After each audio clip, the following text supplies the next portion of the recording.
अस्सलाम वालेकुम। बैसो तरकार की पॉडकास्ट के साथ मैं हूं मुआज अहमद गिलानी और मेरे साथ हैं जिले हुसैन साहब। आज हम डिफरेंट टॉपिक्स पे बात करने की कोशिश करेंगे। जैसे कि हमने पहले भी बताया था कि हम प्रोग्राम का स्टार्ट एक इंफॉर्मेटिव वीडियो से करने की कोशिश किया करेंगे। तो आज के जो टॉपिक्स हैं मेजर, उनके बारे में हम जिल साहब से पूछने की कोशिश करते हैं कि सर आज हम क्या क्या डिस्कस करने वाले हैं। बिस्मिल्लाहिर्रहमानिर्रहीम, अस्सलाम वालेकुम टू एवरीवन। बैसो तकरार की इस पॉडकास्ट में तमाम देखने सुनने वालों को खुश आमदीद।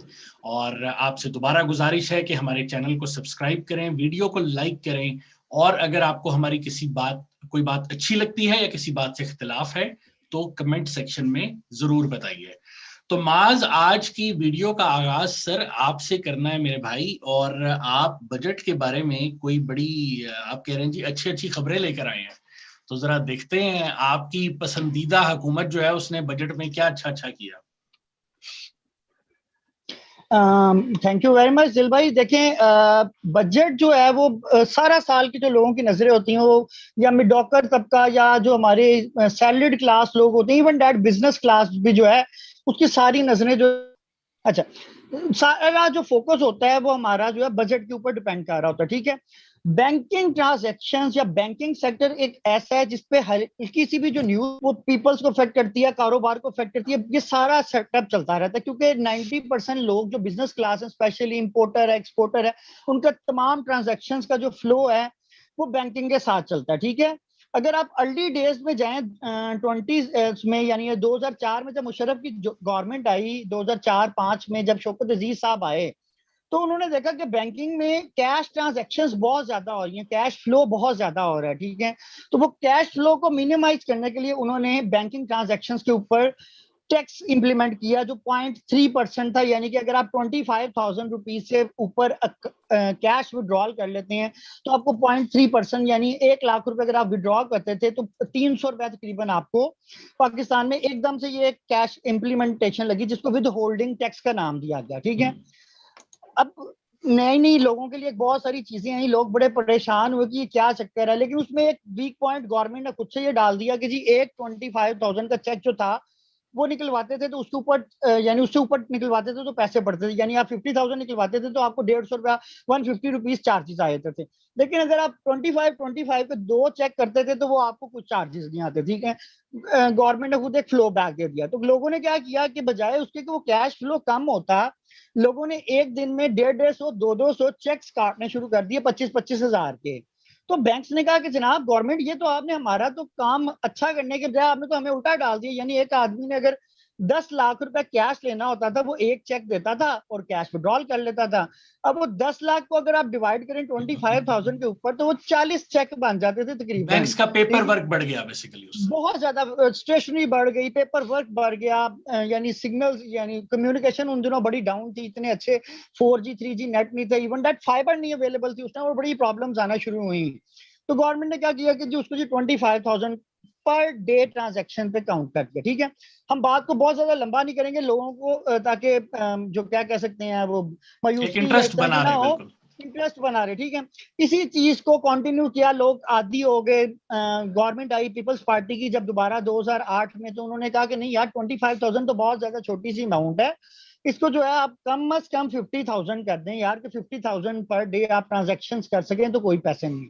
यहाँ तक बड़ी अच्छी स्मूथ ट्रांजैक्शन, लोग आदी हो गए, लोग ट्रांसफर पेमेंट्स पे चले गए, जो एक गवर्नमेंट का तहिया था कि यार ट्रांसफर पेमेंट्स होनी चाहिए, लाइक 1-to-1 पर्सन ट्रांजेक्शन हो ताकि मनी ट्रेल रह सके। ठीक है, बट हमारी जो पिछली गवर्नमेंट गुजरी है नवाज शरीफ साहब की, उसके जो एक हमारे मोहतरम इसहाक डार साहब थे, वो बड़े ही मजेदार बंदे थे। वो बेसिकली इकोनॉमिस्ट नहीं थे, वो क्या कह सकते हैं टैक्स वाले थे। ठीक है, ऑडिटर थे बेसिकली। तो उनको नजर आया, उन्होंने कहा जनाब की इकोनॉमी तो किसी तरीके से चल रही है, इसको ठप कैसे किया जाए। और वो सारा मुद्दा चूंकि पानामा लीक्स आ चुकी, जो इस तरह के मैटर्स आ चुके वजह ठप गवर्नमेंट को नजर आ रही थी, किसी तरीके से अगली गवर्नमेंट के ऊपर एक डालना था।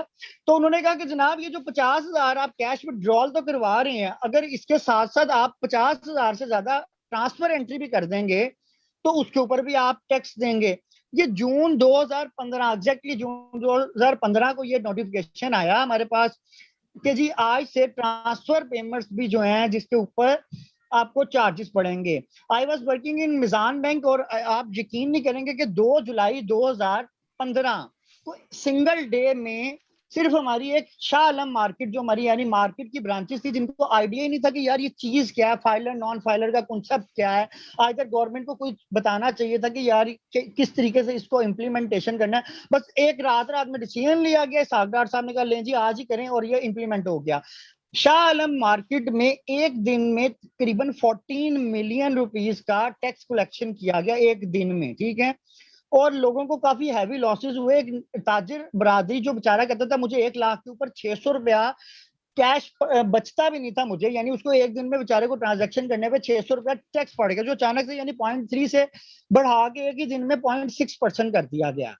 यानी ये चीज चल रही है आज से एग्जैक्टली 5 ईयर्स अगो, कि गवर्नमेंट का कहना था कि जी लोग फाइलर हो जाएं, नॉन फाइलर ना रहें, ठीक है। ये सारी चीजें फाइलर नॉन फाइलर क्या, हम कोशिश करेंगे कि एक छोटा सा व्लॉग बना देंगे उसके वाले से, ताकि लोगों को उसी में डिस्क्रिप्शन दे देंगे कि इधर फाइलर और नॉन फाइलर क्या। क्योंकि अगर अब अभी हम फाइलर नॉन फाइलर की बातों में गुफ्तगू में शामिल करेंगे तो वो काफी ज्यादा ये बात डिस्कशन हो जाएगी और लोगों का इंटरेस्ट खत्म हो जाएगा, सबसे मेन चीज, ठीक है। खैर जो पॉइंट की तरफ हम आते हैं कि ये है कि गुड न्यूज जो इस टाइम सबसे बड़ी 2020-21 या 21-22 का जो बजट की सबसे बड़ी गुड न्यूज वो ये है कि गवर्नमेंट ने तमाम ट्रांजैक्शन को टैक्स फ्री ट्रांजैक्शन कर दिया, ठीक है। उस हवाले से either you can do any cash transaction, any limit, यानी आपको जो 50,000 की जो एक लिमिट थी वो खत्म कर दी गई है, ठीक है। आप एक दिन में मिलियंस और बिलियंस ऑफ रुपीस भी एक filer either non filer person cash withdrawal कर लेता है, ठीक है।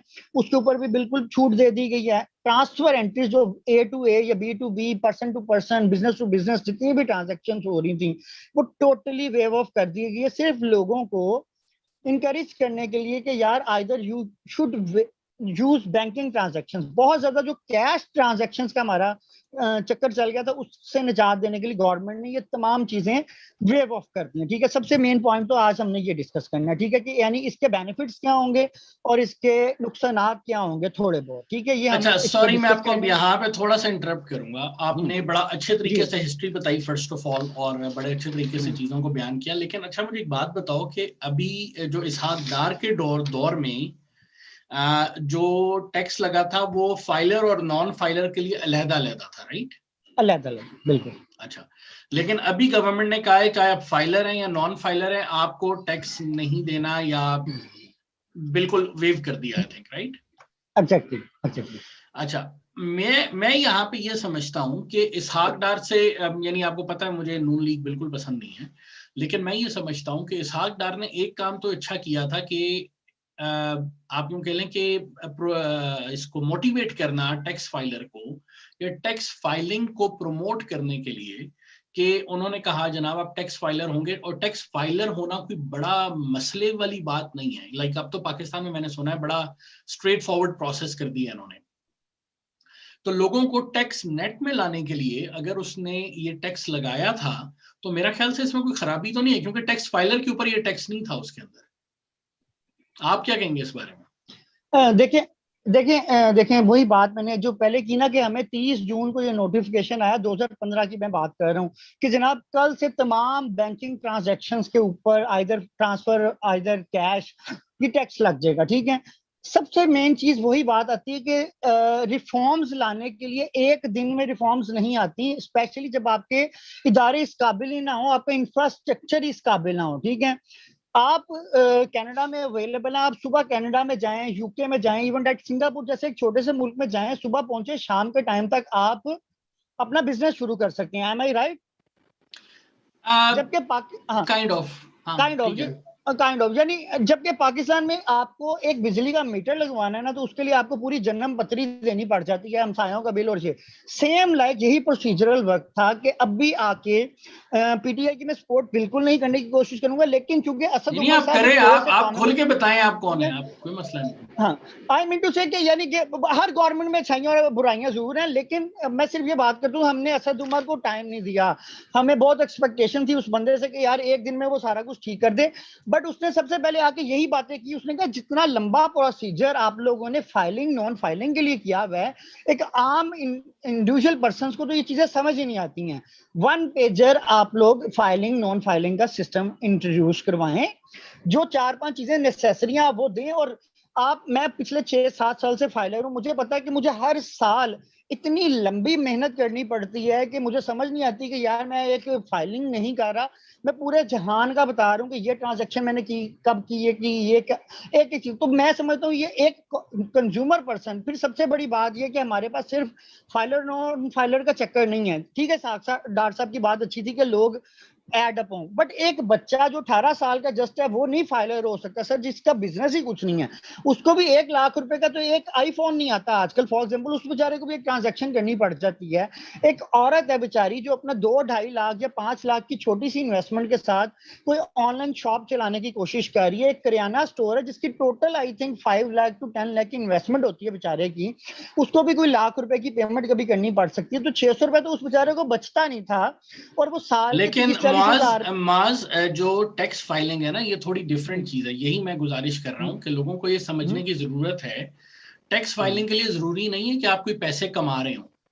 आपकी कोई इनकम नहीं है, आपकी जीरो इनकम है, आप जीरो इनकम डालें उसके अंदर और जाके उसको प्रेजेंट करें। मुझे पाकिस्तान के टैक्स का बहुत ज्यादा तो नहीं मालूम, लेकिन बीकॉम में हमने टैक्स पढ़ा था। उसके अंदर जो मेन चीज आपकी आती है स्पेशली कारोबारी लोगों के लिए, वो होती है आपकी इनकम्स कितनी है, आपने जीएसटी कितना कलेक्ट किया है, आपने आपके लॉसेस कितने हैं, आपके एक्सपेंसेस कितने हैं। तो उनकी डिटेल बुक कीपिंग आपके पास जरूर होनी चाहिए, that is a different story. लेकिन अगर आपका बिजनेस बड़ा जेनेरिक किस्म का है तो आप उसको एक जेनेरिक किस्म की बुक कीपिंग जो है वो आप करते हैं। उसका जो हम खाता, जिसको खाता बुक कहते हैं या हिसाब कहते हैं, वो आपके पास होती है। और नॉर्मली क्योंकि पाकिस्तान के अंदर चीजें इतनी ऑटोमेटेड नहीं, और बाय द वे मैं आपको एक मजे की चीज बताऊं, नॉर्थ अमेरिका के अंदर मैं बहुत सारे टैक्स जो प्रैक्टिशनर्स हैं उनको जानता हूं, वो बैठे बेचारे हर साल उनको इतना दत्था पकड़ा जाते हैं छोटे बिजनेस वाले, और बेतहाशा फाइलें पकड़ा के चले जाते हैं कि अब तुमने हमारे टैक्स फाइल करना है। बात करने का मकसद यहाँ पर यह है कि आपकी बात ठीक है, पेपर वर्क बिजनेसमैन ने रिड्यूस करना है, गवर्नमेंट आपका पेपर वर्क रिड्यूस नहीं करवा सकती। ये काम बिजनेसमैन को एट दी एंड करना पड़ेगा कि उसको अपने प्रोसेसेस को ऑटोमेट करना पड़ेगा। लेकिन गवर्नमेंट इसके ऊपर, गवर्नमेंट को फोकस जरूर करना चाहिए। देखो हमारे पास 2 किस्म के टैक्सेस हैं जो हम अक्सर कहते हैं हमारे टैक्स नेट में बड़ा इजाफा हो गया। टैक्स नेट में हम नॉर्मली इजाफा करते हैं इनडायरेक्ट टैक्सेशन के थ्रू। आप अगर बाजार जाते हैं, एक साबुन खरीदते हैं, आप मुझे बताइए आप टैक्स कितना देते हैं उसके ऊपर, कितने परसेंट टैक्स? I think 17%, 16-17%। हाँ 16% है अप्रोक्सीमेटली, ठीक हो गया। 16% आप उस पर टैक्स दे रहे हैं, गवर्नमेंट आपसे टैक्स ले रही है। गवर्नमेंट इसका मतलब है एक फकीर जो है उससे भी टैक्स ले रही है। जबकि वो मुल्क, यानी आप एक चीज देखें ना, अगर फर्ज करें आपके एक कारोबार है, आप अपना एक आपका करियाना स्टोर है, आपके पास 10 लोग ऐसे हैं जो आपसे हर महीने सौदा सेल्फ लेते हैं, और आपको पता है कि इन्होंने आपसे 2000 रुपए का सौदा सेल्फ लेना ही लेना है, ठीक है। तो जिसका ये मतलब वो आपको पता है कि आपके पास 20,000 की एक फिक्स्ड इनकम मौजूद है, राइट। तो आप अपनी चीजें उस 20,000 के इर्द गिर्द प्लान करेंगे। लेकिन अगर आपके पास ये ऑप्शन हो कि यार ये तो पता नहीं मुझसे लेंगे या नहीं लेंगे, लेकिन कभी आपकी इनकम 5,000 हो रही है, कभी 20,000 हो रही है, कभी 1 लाख हो रही है, कभी हो ही नहीं रही, तो आपकी सिस्टम्स में अनसर्टेनिटी पैदा हो गई। इसीलिए डायरेक्ट टैक्सेशन में मैं बहुत लेमैन लैंग्वेज में अपनी जाहिलाना सोच जो है वो बयान कर रहा हूँ, क्योंकि I am not tax practitioner, लेकिन मैं एक आम आदमी की जुबान जो समझता हूँ उसमें बात कर रहा हूँ कि आपका जो टैक्स है वो अगर डायरेक्ट टैक्स होता है, यानी आपका जो टैक्स फाइलिंग का प्रोसेस है, उससे मुल्क के अंदर स्टेबिलिटी आती है। लोगों को पता होता है अच्छा यार हमें इतने पैसे आने हैं, इतने नहीं आने, इतने लोगों पे हमने स्पेंड करने हैं, तो गवर्नमेंट उसके मुताबिक एक अच्छा अपना प्रोसेस बना लेती है। As compare to indirect taxes जो कि हमारे जैसे मुल्कों में ज्यादा चलते हैं, उनका टैक्स भी ठीक ठाक इकट्ठा हो रहा होता है, यानी तकरीबन 16% हर बंदा टैक्स दे ही रहा है जो भी चीज आप खरीद रहे हैं, और उसके अगेंस्ट, यानी फकीर भी आप कह लें टैक्स दे रहा है पाकिस्तान के अंदर, लेकिन उसके अगेंस्ट फैसिलिटी किसी को नहीं मिल रही। जब लोग टैक्स फाइल करना शुरू करेंगे तो गवर्नमेंट के पास ये रिकॉर्ड बनेगा, और रिकॉर्ड के अगेंस्ट फिर उन्हें आपको फैसिलिटी देनी पड़ेगी।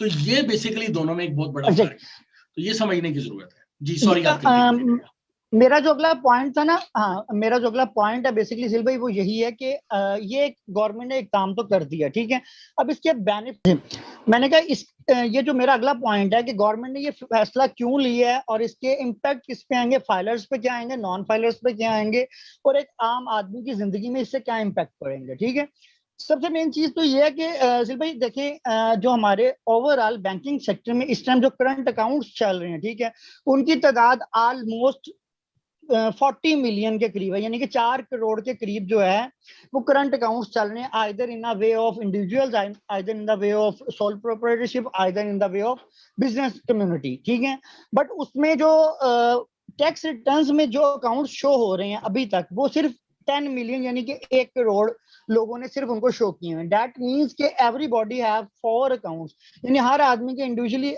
एवरेज 4 अकाउंट्स हैं जिससे वो बिजनेस ट्रांजैक्शन या ट्रांजैक्शंस कर रहा है, और टैक्स नेट में उन्होंने सिर्फ एक शो किया है। ठीक है, इसका नंबर 1 तो फायदा ये हो जाएगा कि जाहिर सी बात है कि जब आपके पास 4 अकाउंट्स की टोटल ऑप्शंस आ गई है हर बंदे के पास, आप इंडिविजुअली बिजनेस एक्सपैंड करेंगे, आप ट्रांजैक्शंस को बूम देंगे। ठीक है, गवर्नमेंट इस टाइम बेसिकली अगर आपने देखा हो, इसको मैं थोड़ा सा बैक पे लेके चलता हूँ कि अभी अभी रिसेंटली गवर्नमेंट ने अनडॉक्यूमेंटेड इकोनॉमी को खत्म करने के लिए एक चीज की थी जिसको हमने कहा गया था कि प्राइस बॉन्ड्स जो थे, या जो बॉन्ड्स जिसे हम कहा जाता है, वो खत्म कर दिए गवर्नमेंट ने, तकरीबन खत्म कर दिए।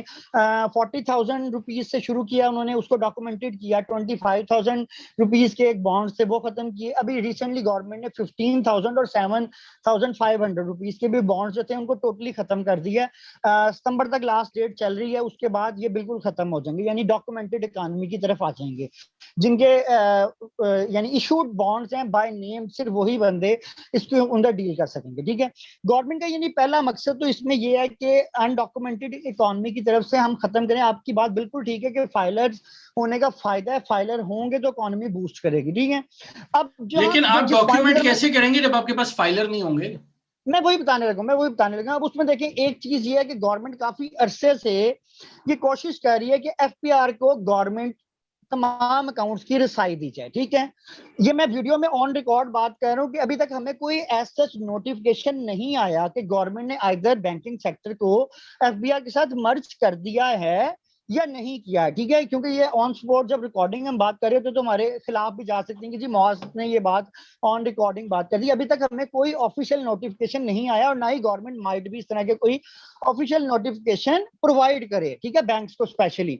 बट पॉसिबिलिटीज ये हैं कि चूंकि एफएटीएफ का बहुत ज्यादा प्रेशर है गवर्नमेंट के ऊपर, तो माइट भी पॉसिबिलिटीज ये है कि जहां एक तरफ गवर्नमेंट आसानी दे रही है लोगों को कि यार फाइलर नॉन फाइलर को टैक्सेशन की तरफ से राहत दी जा रही है, तो गवर्नमेंट की एक ये चाल भी हम इसे कह सकते हैं, या एक सेंस जिसे कह सकते हैं गवर्नमेंट की है कि यार हम डॉक्यूमेंट ओपन करते हैं, इकोनॉमी लोग इस तरफ वापस आएंगे, ट्रांजैक्शंस बैंकिंग के थ्रू करें। ठीक है, और उसके बाद क्या होगा कि जारी बात है एफबीआर के बाद जब तमाम अकाउंट्स की रसाई हो जाएगी, यानी ऑन अ सिंगल क्लिक एक सीएनआईसी अगर एफबीआर डालेगा तो उसका पूरे पाकिस्तान का चट्टा खट्टा उठ के आ जाएगा कि एक पर्सन कितने बैंक अकाउंट चला रहा है। अभी तो ये हो रहा है ना कि जितने मेरे अगर फॉर एग्जांपल 5 अकाउंट हैं और मैंने एफबीआर में जस्ट एक अकाउंट शो किया हुआ है, तो एफबीआर के पास कोई अदर सोर्स नहीं है कि वो मेरे 4 अकाउंट्स कर ले, अनटिल अनलेस के कोई मेरे खिलाफ इंक्वायरी उठे, कोई दोस्त ही शिकायत कर दे कि जी हाँ ये मुआवजा मतलब इनका जो लिविंग स्टैंडर्ड है ये इनकी टैक्स रिटर्न से मैच नहीं करता, तो जरा काइंडली आप लोग इसको प्रोसू करें। उसमें भी फिर इतना लंबा प्रोसीजर है कि वो बंदा उस टाइम तक दुबई या तो भाग चुका होता है या अंडरग्राउंड हो चुका होता है, नैब या एफआईए को मिलता कुछ नहीं है, एफबीआर को कुछ मिलता नहीं है। तो माइट भी ये अगला स्टेप हो सकता है गवर्नमेंट का कि इसको एडअप कर दिया जाए एफपीआर के साथ, ताकि एफपीआर इंडिविजुअली डेली बेसिस की जो रिपोर्ट्स हैं उनको खुद मोनिटाइज कर सके। नंबर 1। नंबर 2, जो जैसे आप बाहर रहते हैं, आपने एक बहुत सारी चीज देखी होगी कि बाहर बैंक्स को एक सर्टेन अमाउंट तक कैश विड्रॉल्स की इजाजत होती है। लाइक किसी जमाने में तो मैंने पढ़ा था कि अमेरिका में जो एक इंडिविजुअल पर्सन था वो पर डे या पर चेक $100 तक कैश करा सकता था या 300 तक, और जो कंपनी अकाउंट थे वो कोई 5,000 या 10,000 तक डॉलर्स तक मैक्सिमम विड्रॉल कर सकते थे। ऐसा कुछ चीज एग्जैक्टली मुझे इस टाइम फिगर्स नहीं याद है, बट एक था। जो सेकंड चीज हमें सुनने में आ सकती है वो ये है कि गवर्नमेंट इस किस्म की एक इम्प्लीमेंटेशन कर दे कि जनाब टैक्स तो कुछ नहीं है, लेकिन आप एक सर्टेन अमाउंट से ज्यादा जो है वो कैश विड्रॉल्स नहीं कर सकते हैं, either filer either non filer. उसमें ये होगा कि हमारी जो P2B या बिजनेस टू बिजनेस या अकाउंट टू अकाउंट ट्रांजेक्शन होंगी वो एक फ्लो में चल पड़ेंगी, जिसे कह सकते हैं। स्पेशली आपने देखा होगा कि जो अगर हम रिसोर्सेज देखें प्रॉपर्टी के हवाले से, जो बहुत सारी मिलियंस और मिलियंस की जो ट्रांजैक्शन है वो कैश में हो जाती हैं और उनके रिकॉर्ड नहीं आते गवर्नमेंट के पास। तो मैं ये समझता हूँ कि शायद सबसे मेन चीज इसको ओपन करने के लिए यही है कि आप सबसे मेन चीज इसको इन लाइन लाया जाए, ये चीज बेहतर है। सही। नहीं, ये बात आप ठीक कह रहे हैं, मैं आपसे कि चीजों को इनलाइन लाया जाए, लेकिन डॉक्यूमेंट करने के लिए सबसे पहली चीज तो ये है कि इस चीज को प्रमोट करना पड़ेगा कि आपके टैक्स फाइलर्स जो हैं वो टैक्स फाइल करना शुरू करें। ये बात आपकी ठीक है कि जो रेवेन्यू डिपार्टमेंट्स होते हैं, एफबीआर जिस तरह पाकिस्तान में, इनको रसाई होनी चाहिए पाकिस्तान में मौजूद हर किस्म के बैंक अकाउंट के साथ, और उनको पता होना चाहिए किस बैंक से किस तरह आ रहा है पैसा, किस तरह जा रहा है। शनाख्ती कार्ड को आप एक बेस बना सकते हैं, जिस तरह से बाहर के मुल्कों में सोशल सिक्योरिटी नंबर होता है या सोशल इंश्योरेंस नंबर होता है, इस तरह से मुख्तलिफ होते हैं। तो इस तरह से आपके जो बेसिक आईडी है उसके अगेंस्ट हर चीज अगर मर्ज हो, गवर्नमेंट को मालूम हो, तो उसमें प्रॉब्लम कोई नहीं होनी चाहिए अगर आप लीगल काम कर रहे हैं। लेकिन मसला पाकिस्तान में अगेन वही आ जाता है कि यहाँ पे सियासी इंतकाम भी होते हैं, फौजी हुकूमतें आती हैं, वो उनके अपने मसले मसाइल होते हैं, तो जिसकी वजह से लोग इसको वो करते हैं। एक्सपोर्ट्स पे आप चलते हैं, अगला जो आपने मुझे बताया था एक्सपोर्ट के हवाले से, क्या आप कह रहे थे कि उसके ऊपर भी कोई छूट दी गई है, उसको थोड़ा बिल्कुल बिल्कुल। मैं अब उसमें दूसरी चीज, हाँ, इसमें एक छोटा सा और पार्ट जो मेरा रह गया था वो बेसिकली ये था कि पिछले कुछ अरसे पहले तक जो प्रॉफिटेबिलिटी थी, यानी कि अगर आप एक बैंक में कुछ फिक्स डिपॉजिट्स करवा देते होते थे, यानी आप अपनी सेविंग्स को रखवा देते थे कि इधर कुछ मुझे पैसे मिल जाए, उसमें पेंशनर हजरात थे, उसमें बहुत सारे लोग थे यानी जो अपनी सेविंग्स को बैंकिंग अकाउंट में फिक्स करवा देते थे या इधर मंथली बेसिस पे अमाउंट्स रखवाते थे कि मुझे प्रॉफिटेबिलिटी मिल जाए। उसके ऊपर भी गवर्नमेंट ने ये चीज शुरू कर दी थी कि फाइलर को 15% और नॉन फाइलर को 30% टैक्स जो है वो स्लैब था। यानी कि अगर एक बेचारे आदमी को 1000 रुपीज प्रॉफिट मिलता था तो फाइलर पर्सन को वो 150 रुपया कट जाता था ऑन स्पॉट, ऑन डिटेक्शन, यानी ऑन स्पॉट डिटेक्शन होती थी, और 850 रुपया प्रॉफिट मिलता था, और नॉन फाइलर बेचारे को 700 रुपया मिलता था, 300 रुपया टैक्स कट जाता था। वही बात जो इनडायरेक्ट टैक्सेस वाली आपने बात की थी, ठीक है, कि गवर्नमेंट ने उस शरह में बढ़ा दी थी, वो भी दोबारा से गवर्नमेंट ने कम करके उसको टोटली फ्लैट रेट 10% पे कर दी थी, ठीक है। प्लस उसके अलावा जो एक्सपोर्ट के वाले से या डिफरेंट ट्रांजैक्शंस के ऊपर टैक्सेशन थी वो ये थी कि एक्सपोर्ट जो लोग, यानी आईटी सेक्टर जो हमारा एक इस टाइम बड़ी एक अच्छा काम करने की कोशिश कर रहा है बेचारा, either in forms of software export जिसे हम कह सकते हैं, either in form of application export, या गेमिंग इंडस्ट्री हमारी जो है वो काफी ज्यादा एक इमर्जिंग इंडस्ट्री है, जिसे कह सकते हैं लोग काफी ज्यादा गूगल के साथ हो गया या डिफरेंट जो कंपनीज हैं उनके साथ काम करके गेम्स अपलोड कर रहे हैं और उससे काफी ज्यादा अच्छा रेवेन्यू कमा रहे हैं। पूरी दुनिया से बहुत अच्छा रेवेन्यू जो पाकिस्तान में आ रहा है वो यानी सॉफ्टवेयर एक्सपोर्ट के थ्रू आ रहा है, आईटी एक्सपोर्ट पे। उसके ऊपर भी गवर्नमेंट ने पिछले कुछ सालों में 1% के हिसाब से एक टैक्स लगा दिया था। एग्जैक्टली मैं अगर पढ़ दूं उसको, वो था तकरीबन जो है 1% इंट्रोड्यूस कर दिया गया था। जी बिल्कुल ऐसी है, ठीक है। वो अब गवर्नमेंट ने जो है वो आईटी सर्विसेज या आईटी सॉफ्टवेयर इंडस्ट्री जो है वो उनको जो है वो टोटली दोबारा से खत्म कर दिया। यानी वो तकरीबन एक अच्छी अमाउंट बन जाती होती थी कि यानी अगर आप सालाना $1,00,000 का भी काम कर रहे होते थे तो वो यानी 1% भी आप देखें तो वो तकरीबन $1,000, वो एक बहुत पाकिस्तानी एक जो इंडिविजुअल पर्सन है, ये एक छोटा सॉफ्टवेयर हाउस वाला भी था, तो उसके लिए भी 1.5-2 लाख रुपया एक यार करोड़ पे लाख रुपया अगर गवर्नमेंट को दे देते हैं आप, तो इसमें क्या मसला है, मुझे ये बताएं ना। नहीं देखिए, ये एक वो टैक्स था सर जो इंडिविजुअल आप गेन टैक्स भी दे रहे हैं, आप प्रॉपर्टी टैक्स भी दे रहे थे आप, यानी कि क्या कहते हैं सैलरीज पे भी टैक्स काट रहे हैं। मुआज दुनिया सारी में ऐसे ही होता है, प्रॉपर्टी टैक्स अलग होता है, इनकम टैक्स अलग होता है, जीएसटी अलग होते हैं, यानी आपके जो सेल्स टैक्स होते हैं, ये दुनिया सारी में ऐसा ही होता है।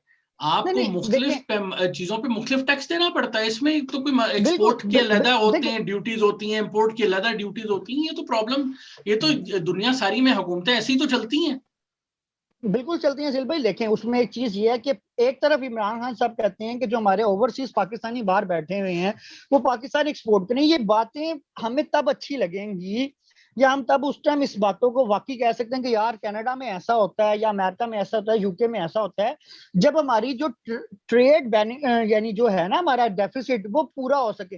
एक तरफ हमें शिद्दत से जरूरत है एक्सपोर्ट्स की कि हम उसको लीगली वेज में बाहर भेजें ताकि हमारे पास रेवेन्यू आए। ठीक है, ये मेरे पास अभी करंट की फिगर्स तो एग्जैक्टली अवेलेबल नहीं है। लास्ट ईयर मैंने एक वीडियो देखी है कि हमारे कानूनदानी है, इकोनॉमिस्ट है, उनकी मैंने वीडियो देखी। वो कहते हैं कि सन 2001 में पाकिस्तान अगर एक 100 रुपए की इंपोर्ट करता था, एक $100 की यानी कि एक्सपोर्ट करता था, तो जो हमारी इंपोर्ट्स थी वो 110 और 120 और $125 तक की एवरेज थी। यानी कि अगर सादे अल्फाज में समझा जाए तो 100 रुपए की इंपोर्ट करते थे तो 125 रुपए की इंपोर्ट करते थे तो 100 रुपए की एक्सपोर्ट हो जाती थी। ये सन 2001 तक की बात है।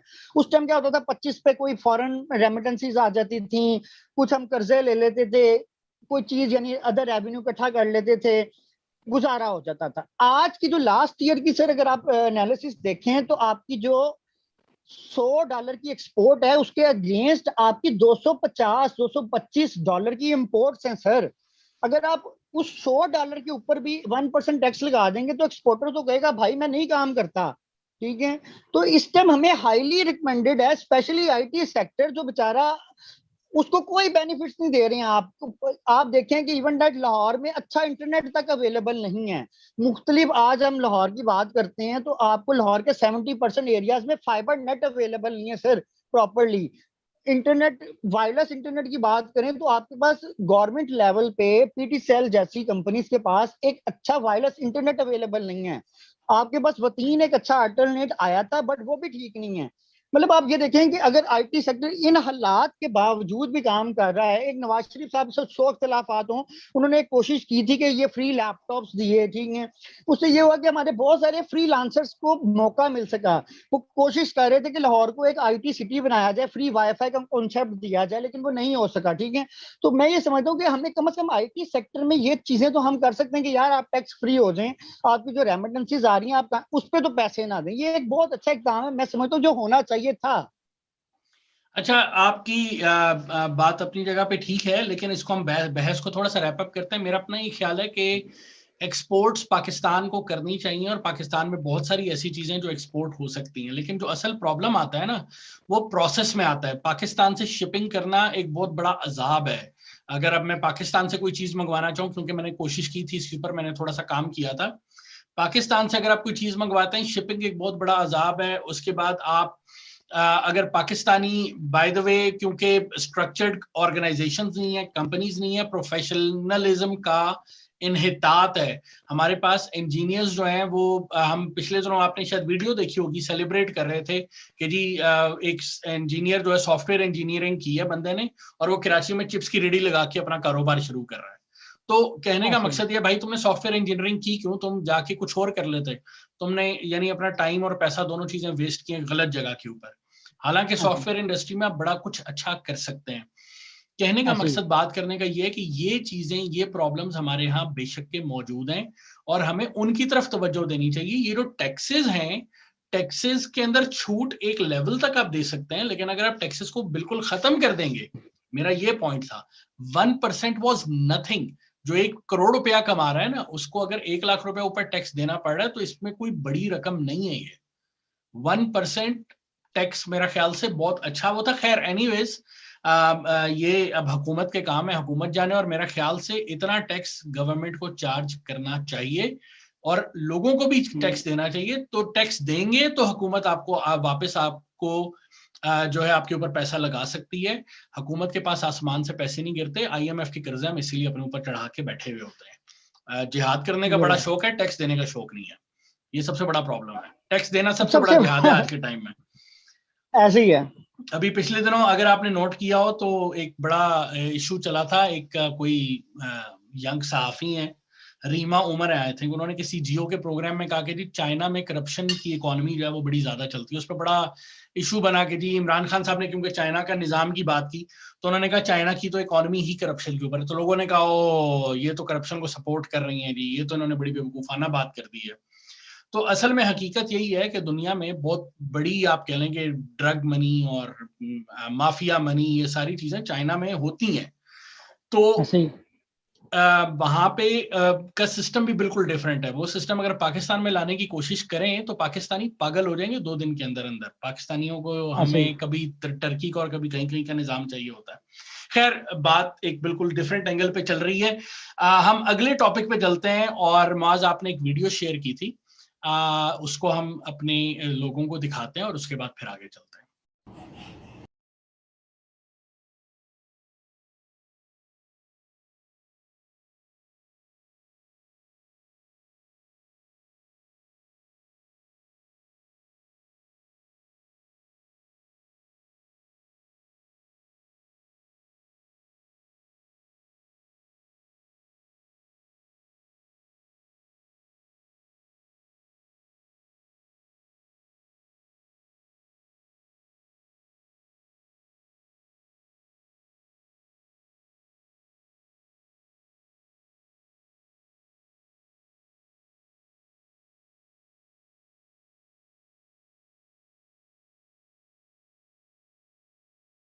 जी जी, तो मुआज, आपने वीडियो शेयर की, thank you so much for that. और पेरेंटिंग के पॉइंट ऑफ व्यू पे आप बात करना चाह रहे थे इस वीडियो के हवाले से।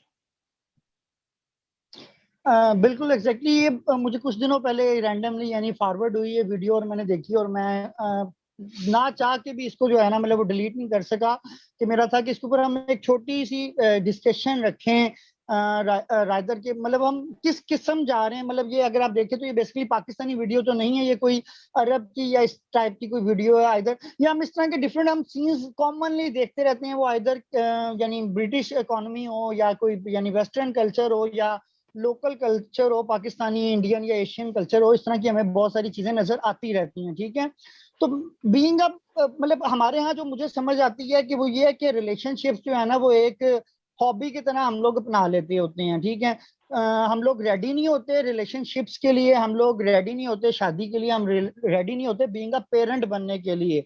हमें पता ही नहीं होता कि पेरेंटिंग है क्या।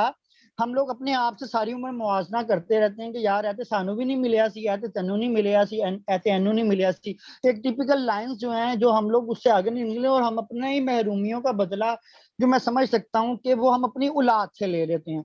समटाइम हम यानी अपनी महरूमियों का बदला ले लेते हैं, या जो अपने आपस के डिफरेंसेस होते हैं मियाँ बीवी के आपस में जो इख्तलाफ होते हैं वो हम कहीं तो निकाल नहीं पा रहे होते, वो फिर हम तंग आके जो है वो इस किस्म की जो हरकतें होती हैं वो हम बच्चों के साथ कर रहे होते हैं और हम बेसिक निकाल देते हैं। और हम आए रोज देखते हैं इस तरह की, ये पहली वीडियो नहीं है। जो आपने देखा होगा कि औलाद भूख से तंग था तो जो है औलाद को जहर दे के मार दिया, ये वाले मियाँ बीवी की आपस में लड़ाई हुई तो गला काट दिया बच्चियों का, या इस तरह के बहुत सारे इश्यूज मुझे समझ ये नहीं आते हैं कि हम 70 साल हो गए पाकिस्तान को बने हुए आज तक, सन 2021 में हम ऑफिशियली रह रहे हैं यानी कि। तो एक चीज मैं समझता हूँ कि इस किस्म की भी गवर्नमेंट लेवल पे या प्राइवेट लेवल पे एक पेरेंटिंग नामी कोई चीजें होनी चाहिए, जो सिचुएशंस होनी चाहिए, जो मैरिड कपल्स को ये चीजें हल्की फुल्की सिखाएं कि यार अगर आप रेडी नहीं है बाप बनने के लिए या माँ बनने के लिए रेडी नहीं है तो आजकल के दौर में ये पॉसिबिलिटीज हैं कि आप ना बन सकें या ना बनना चाहें। ठीक है, लेकिन अगर आप रेडी हैं तो फिर आप चाहते हैं सारे कोरोना वैक्सीन लगवा लें। नहीं, कोरोना वैक्सीन से तो मैं समझता हूँ ज्यादा होंगे, देख लीजिएगा। ऐसे ये जो बातें हैं ना, पाकिस्तानी कहते थे जी पोलियो के कतरे पिला दो तो कुछ नहीं होता। आज तक जिसको भी देख तो 15-15 बच्चे हैं यार, कौन से पोलियो तो वो तो नस्ल बढ़ गई है। मुझे तो लग रहा है उन्होंने काम करने वाली नहीं बढ़ाने वाली डाल दी थी दवाई, बढ़ाने वो गलती हो गई थोड़ी सी। हाँ, मिकदार अच्छा, मसला थी। पता है क्या है हमारे यहाँ ना, थोड़ा सा माहौल का प्रॉब्लम है। हम अगर आप नोट करें तो हम स्पेशली हमारे पंजाबी कल्चर के अंदर एक चीज होती है कि बच्चा गाली बड़ी अच्छी दे रहा है, वाह वाह कितना क्यूट लग रहा है गाली दे के। ठीक है ना, वो गंदी सी माँ बहन की कोई गाली बच्चे को सिखाते हैं और कहते हैं कि ये देखो कितना क्यूट लग रहा है। और वो बच्चा वाकई में उस टाइम पे तो क्यूट लग रहा होता है क्योंकि वो अपनी तोतली जुबान में गाली दे रहा होता है।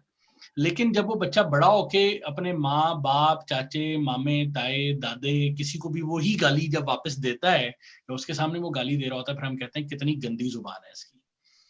तो ये चीजें हमें जो है ये छोटी छोटी चीजें होती हैं। फिर हम अक्सर अपने माँ बाप के साथ ऊंचा बात करते हैं, मैं खुद भी इस चीज का गिल्टी हूँ, कभी कभार हो जाता है मुझसे। लेकिन ये कि जब हम बात करते हैं तो हमारी औलाद देख रही होती है तो ये चीजें सारी पेरेंटिंग के अंदर आती हैं। हमें अपनी लोगों के सामने अपने बच्चों के सामने अपने जो बिहेवियर्स हैं उनके ऊपर ज्यादा गौर करने की जरूरत है।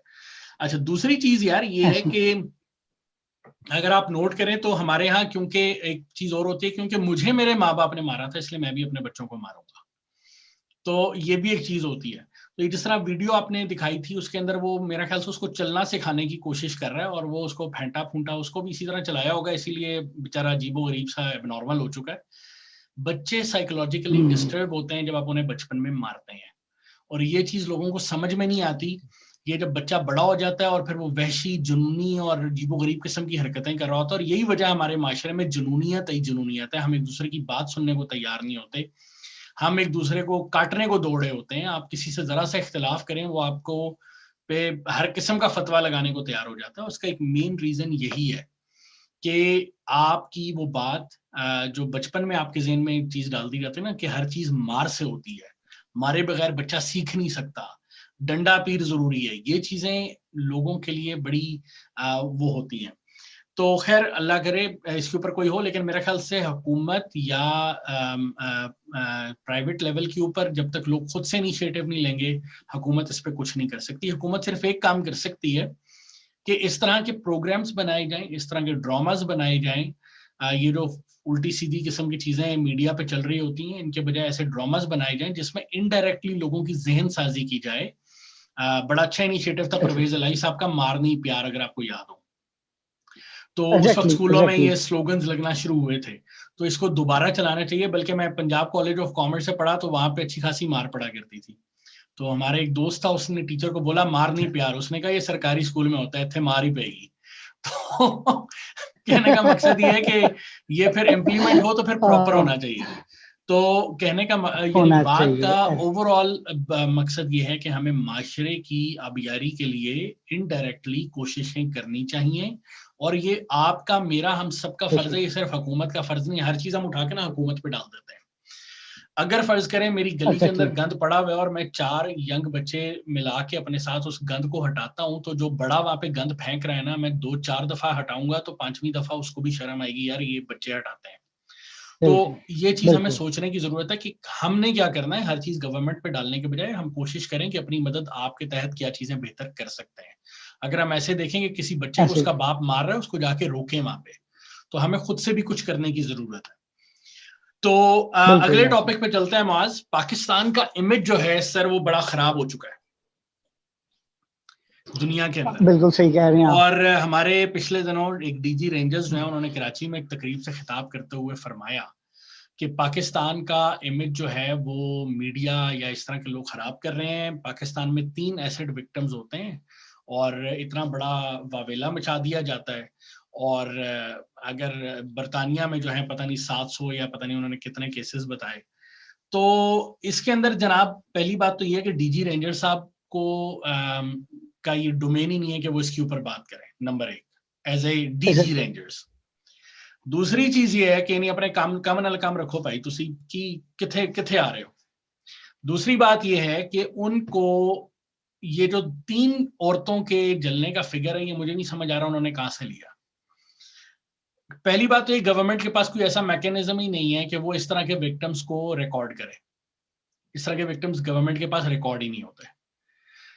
इसके ऊपर इवन के एफआईआर भी नहीं काटी जाती, क्योंकि इसको घरेलू मामला और हादसा करार देके इस पे एफआईआर काटती ही नहीं है हमारी पुलिस जो है।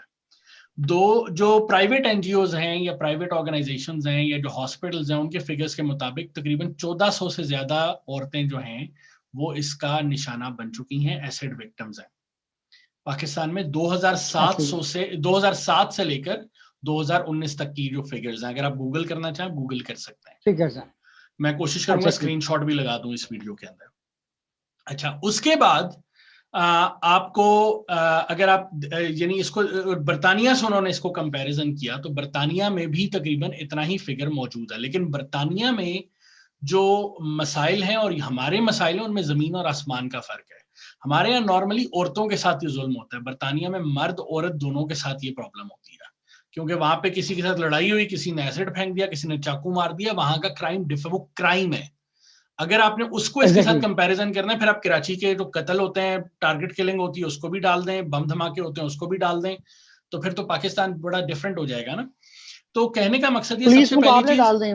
हाँ, तो सबसे पहली चीज ये है कि हमें ये चीज देखने की जरूरत है, पाकिस्तान का इमेज अगर हमने बेहतर करना है तो हमें अपनी गलतियों को तस्लीम करना पड़ेगा।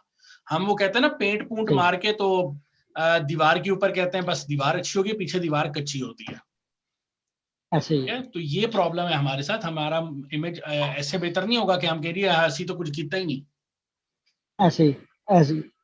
अच्छा, उसमें एक चीज ये है जिल भाई कि आपकी बातें 101% बिल्कुल ठीक है, लेकिन थोड़ा सा अगर हम पॉइंट ऑफ व्यू से बात करें ना कि मीडिया जो है वो बेसिकली सिर्फ और सिर्फ, हम प्रिंट मीडिया नहीं उसको कहा जा सकता, हम उसको सोशल मीडिया को नहीं काउंट किया जा सकता, या हम उसको टेलीविजन मीडिया या ऑन स्क्रीन मीडिया को नहीं काउंट कर सकते, ठीक है।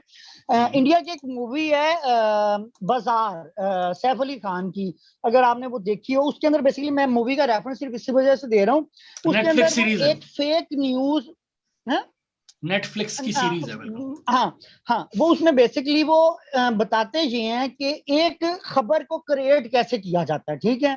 यानी उसमें वो लड़का बताता है कि जनाब हम एक फेक अफवाह उड़ाते हैं, सुबह सुबह के करीब न्यूज़पेपर्स में शाया होती है वो चीज, ठीक है। सुबह 8 बजे की हेडलाइंस जो होती हैं उसके अंदर वो चीज चलाते हैं हम लोग, 9, 9:30, 10 बजे तक हम लोग जो है वो सोशल मीडिया, ट्विटर अकाउंट्स पे ट्रेंडिंग आ चुका होता है ये, ठीक है।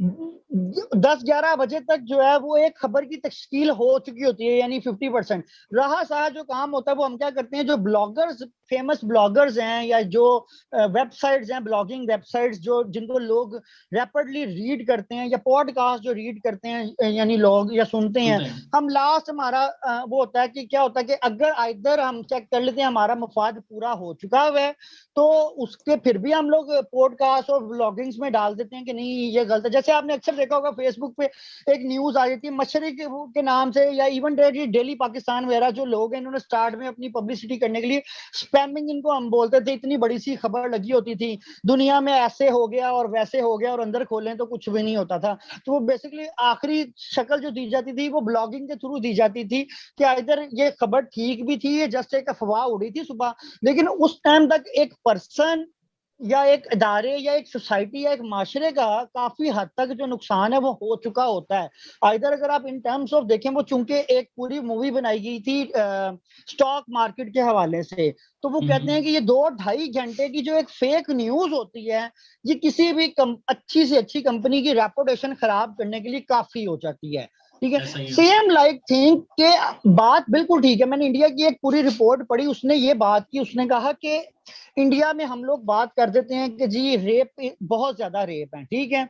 अगर रेप को आप डिवाइड करें इबादी के हिसाब से यानी पॉपुलेशन पे डिवाइड करें तो इंडिया आज भी कुछ 26-27वें नंबर पे आता है। यानी उसने कनाडा की भी एग्जांपल्स दी, अमेरिका की भी दी और डिफरेंट और कंट्रीज की दी कि वहां पे जो अगर आप बात कर देते हैं सिर्फ रेप के हवाले से, बात आ जाती है कि गाड़ियों में रेप हो रहा है, चलती बसों में रेप हो जाता है, सड़क पे रेप हो रहा है, तो वो कहते हैं कि उसको रेशो को एनालाइज करें कि आइदर बाकी लोगों का भी तो कसूर है ना।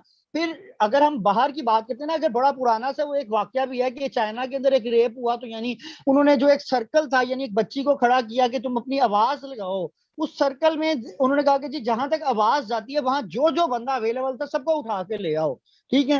तो अगर एक इंडिया में एक चलती बस में रेप हो रहा है तो वो सिर्फ गवर्नमेंट या मीडिया का कसूर नहीं हो सकता, वो उन 50 लोगों का भी उतना ही कसूर है जिन्होंने वो देखी तो सही लेकिन उनमें हिम्मत नहीं थी। उन सबको भी सजा दें तो सारा कुछ ठीक एकदम से होगा। बात फिर वही आ जाती है कि सजाएं जो भी आपने की कि चाइना वाली अगर हम इम्प्लीमेंट कर दें या मलेशिया वाली करें या इवन डैट ये तुर्की वाली करें तो हम पाकिस्तानी माशरा वो भी एक्सेप्ट नहीं करता। तो काइंड ऑफ हम ये समझ सकते हैं कि मीडिया वाली कर लेगा तो तुर्की में बड़ा खुला माहौल है, तुर्की वाली कर लेगा। कोड़े नहीं पड़ते वहां पे भी? नहीं वहां पे सब चला, अब जायज कर दिया है। हाँ, लेकिन ये कि अच्छा देखो इसमें 2-3 चीजें होती हैं। पहली चीज ये है कि रेप में और कंसेंचुअल सेक्स जो होता है कंसेंशुअल, उसमें फर्क होता है, ठीक है ना। पहली चीज तो ये समझने की जरूरत है। अच्छा, दूसरी चीज के आपको ये चीज देखने की भी जरूरत है। अभी हम बात कर रहे हैं पॉजिटिव इमेज की, तो मैं उसके ऊपर रहता हूँ। देखो, पहली चीज ये है कि हमें ये चीज देखनी है कि हमारे मसाइल क्या हैं। पहली चीज तो हमें उनको एक्सेप्ट करने की जरूरत है। अगर हम ये कहेंगे कि यार आप लेपापोती करके बस अच्छा अच्छा हरा हरा वो सावन में वो कहते हैं ना गधे को हरा हरा नजर आता है, तो ये वो वाली बात हो जाएगी। आपको सब कुछ हरा हरा नजर आएगा और असल में कोई आप इसको ठीक तरीके से अपने मसाइल को हल नहीं कर सकते। पहली चीज, सबसे पहली तो है मसाइल को एक्सेप्ट करना। एसिड विक्टिम पाकिस्तान का एक मसला है, ठीक है। हमें ये चीज समझने की जरूरत है। अभी उन्होंने कहा जी कि इंग्लैंड के अंदर इतना कुछ होता है, वहां पे तो उधर के लिए तो मूवीज नहीं बनती। फिर उन्होंने मोहतरम ने ये बोला कि जो शर्मीन अबैद चुनाई के ऊपर बेसिकली ही वाज कि हमारी अगर कोई 3 होते हैं और उनके ऊपर मूवी बना दी जाती है तो वो कहते हैं जी वाह वाह वाह, ये तो इसको तो ऑस्कर दे दिया जाए और समथिंग लाइक दैट। अब मजे की चीज ये है कि इंडिया में पिछले दिनों एक मूवी बनी थी छपाक, आपने ये सुना होगा, राइट? तो या हो सकता है आपने देखी होगी। छपाक एसिड विक्टिम्स पे मूवी बनी है, ठीक है। और उसी के ऊपर वो, यानी उसके ऊपर वहां पे एनजीओस काम कर रही हैं, सारा कुछ हो रहा है वहां पे। तो नहीं कहते हैं हमारा गलत इमेज दे रहे हैं। इंग्लैंड के अंदर जो है द डर्टी गॉड के नाम से एक मूवी है, वो एसिड विक्टिम्स के ऊपर बनी हुई है। कहने का मकसद ये, इस तरह से बहुत सारी मूवीज दुनिया में बनती हैं और उनको एक पजीराई एक लेवल तक मिलती है। ऑस्कर में पजीराई इसलिए नहीं मिली कि पाकिस्तान में एसिड विक्टिम्स के ऊपर बनाई है, ऑस्कर में उसकी क्वालिटी, उस कैटेगरी में क्वालिटी की वजह से उसको जो है मिला है। हमारे यहाँ मलाला को अगर नोबेल प्राइज मिल जाता है हम कहते हैं ओहो ये तो यहूदी साजिश हो गई है। हमारे यहाँ डॉक्टर अब्दुल सलाम को अगर आप नोबेल प्राइज मिलता है तो हम कहते हैं ओहो अहमदी था ना इसलिए दे दिया। हम इन चीजों के अंदर लगे रहते हैं और हम ये नहीं देखते कि मौलवी बच्चे का रेप कर रहा है। मैं बल्कि एक बड़ा मजेदार पोस्ट थी और अफसोसनाक भी थी वैसे, कि मैंने एक बच्चे को, मौलवी बच्चे को रोते देखा, मदरसे के बच्चे को, कि तुम क्यों, मैंने उससे पूछा तुम क्यों रो रहे हो? उसने कहा मैं इसलिए रो रहा हूँ कि मौलवी ने मेरे साथ ज्यादती कर दी है। तो मैंने उससे पूछा तो कि तुमने ये जो पिस्तौल लटकाई हुई है किस लिए लटकाई हुई है? तो उसने कहा मैंने तौहीन रिसालत करने वाले के लिए ये लटकाई हुई है।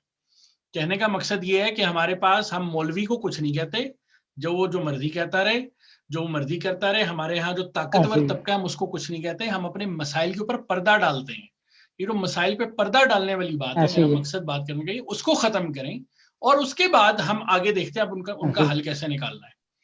अगर मेरे अंदर चोरी करने की आदत है, अल्लाह माफ करे, लेकिन अगर मैंने चोरी करने की आदत है और मैं उसको मानूंगा ही नहीं मैं तो चोर हूं ही नहीं, तो मैं उसको ठीक नहीं कर सकता। अगर एक नशई है, वो जब तक उसका पहला स्टेप ही होता है कि वो कहता है यार अच्छा हाँ मैं नशा करता हूँ, लेट्स फिक्स इट, फिर वो नशा फिक्स कर सकता है, वरना वो कभी फिक्स नहीं कर सकता। तो ये चीज हमें सबसे पहले ये देखनी है।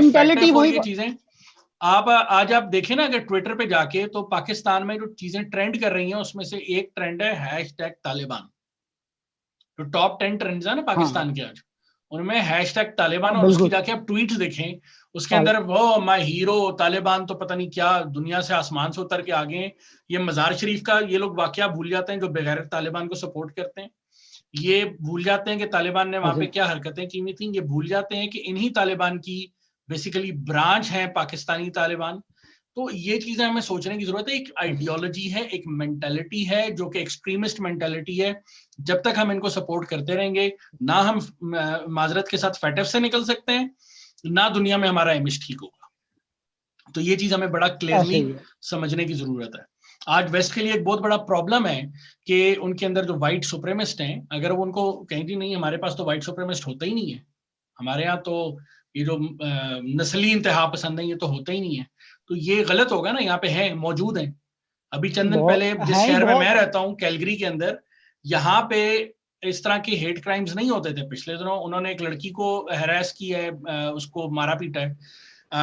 यहाँ पे कनाडा का शहर सस्कैचुअन है, वहां पे एक बंदे के साथ वो हुआ, उन्होंने अच्छा खासा उसको मारा पीटा, उसकी दाढ़ी शाड़ी काट दी है मुसलमान होने की वजह से। लंदन में जो एक वाकया हुआ है, हम कुछ लंदन ओंटारियो की बात करूं, कनाडा के अंदर ही, उसका अभी हमें पिछले दिनों हमने देखा है। कहने का मकसद ये, अब अगर यहाँ का प्राइम मिनिस्टर के ओहो नहीं यहाँ पे तो कुछ हो ही नहीं रहा, तो हम उसको गालियां देते हैं। मैं एक एग्जांपल बुश कह दे या बाइडन अभी जो है वो मौजूदा वो कह दे कि हमारे यहाँ तो हेट क्राइम्स होते ही हैं, तो हम कहते हैं हो ये देखो ये इसको छुपा रहे हैं, तो हम क्या कर रहे हैं?